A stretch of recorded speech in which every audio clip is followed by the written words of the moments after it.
દાહોદમાં એસઓજીએ નકલી તેલના કારોબારનો પર્દાફાશ કર્યો છે। ખરેડી જીઆઈડીસીમાં ન્યૂ બાબાજી એન્ટરપ્રાઇઝમાંથી પામોલીન તેલનો જથ્થો ઝડપાયો છે। પોલીસે કારખાનામાંથી વિવિધ બ્રાન્ડના તેલના પાઉચ, સ્ટીકર સહિતનો મુદ્દામાલ જપ્ત કર્યો છે। 1,70,000ના તેલ સહિત 15,24,000નો મુદ્દામાલ સીઝ કરવામાં આવ્યો। પોલીસે કારખાના માલિક સામે ગુનો નોંધી કાર્યવાહી હાથ ધરી છે।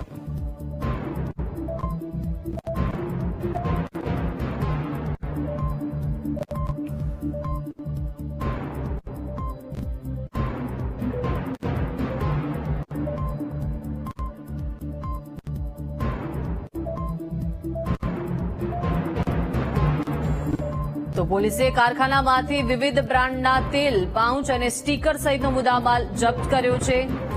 મહત્વનું છે કે નકલી તેલના કારોબારનો એસઓજીએ પર્દાફાશ કર્યો છે। ન્યૂ બાબાજી એન્ટરપ્રાઇઝમાંથી આ તેલનો જથ્થો જપ્ત કરવામાં આવ્યો છે અને કારખાના માલિક સામે હવે ગુનો નોંધી કાર્યવાહી પોલીસે હાથ ધરી છે। દાહોદમાં એસઓજીએ નકલી તેલના કારોબારનો આ પર્દાફાશ કર્યો છે। ખરેડી જીઆઈડીસીમાં ન્યૂ બાલાજી એન્ટરપ્રાઇઝમાંથી આ પામોલીન તેલનો જથ્થો ઝડપાયો છે અને પોલીસે કારખાનામાંથી વિવિધ બ્રાન્ડના તેલ, સ્ટીકર સહિતનો મુદ્દામાલ આખરે જપ્ત કર્યો છે। 15.24 લાખનો મુદ્દામાલ જપ્ત કરી કાર્યવાહી હાથ ધરી છે।